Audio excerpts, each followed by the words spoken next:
I'm meeting up here in Barcelona with Christian Weitzenecker. Christian, please explain me, where are we?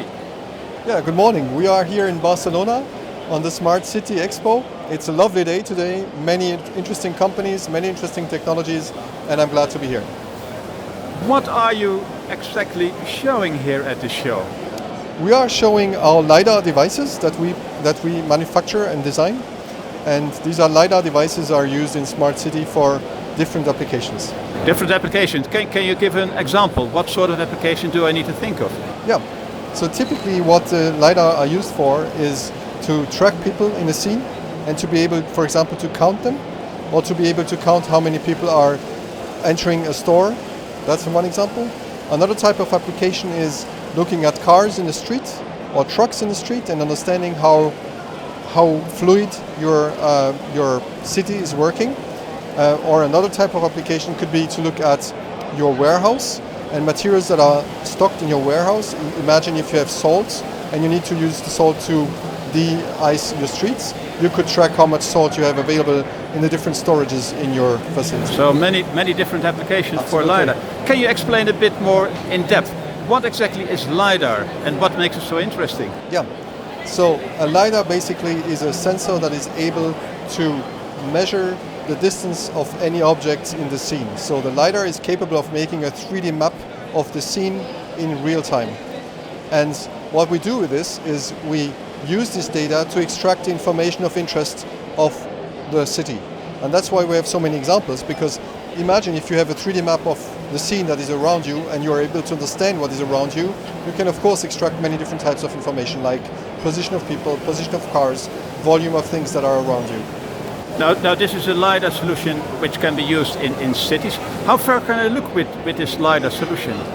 So typically a LiDAR is able to look up until 80 meters. And at those distances you're still capable of recognizing the objects or the things you want to detect. Okay, and how is LiDAR different from a normal vision sensor? So a normal vision sensor, I suppose we're looking at a 2D camera with some intelligence, is limited to a 2D image. And this has some drawbacks that in certain light conditions, for example, it is very difficult for such a sensor to be able to reliably extract the information that is needed.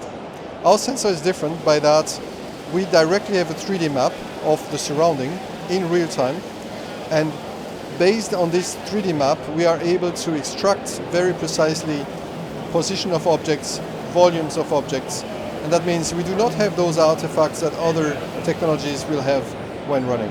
Yeah. Now, Blickfeld has a new sensor on the market. It's the QB2, if I'm correct. Correct, yeah. What makes your solution different from other solutions in the market?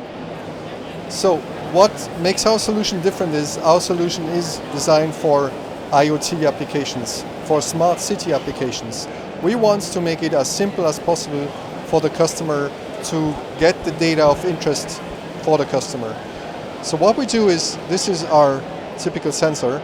And what we do is we do not only provide the 3D map, because that's not of interest to the customer, but the sensor itself has the capability to embed the software that will extract from the 3D map that the sensor has delivered, to extract the data, for example, the position of the people directly, and only transfer this data to the customer.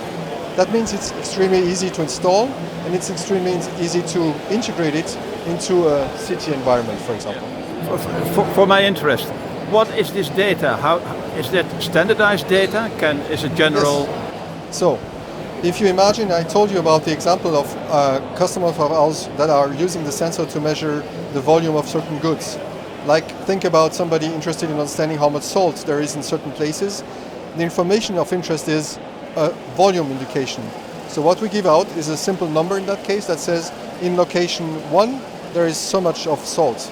It's a volume indication. In location 2 there is so much of salt. And either we can integrate this information directly into the system of the city, or we can provide this information through an interface, a web interface where you can log in and look at it from wherever you are.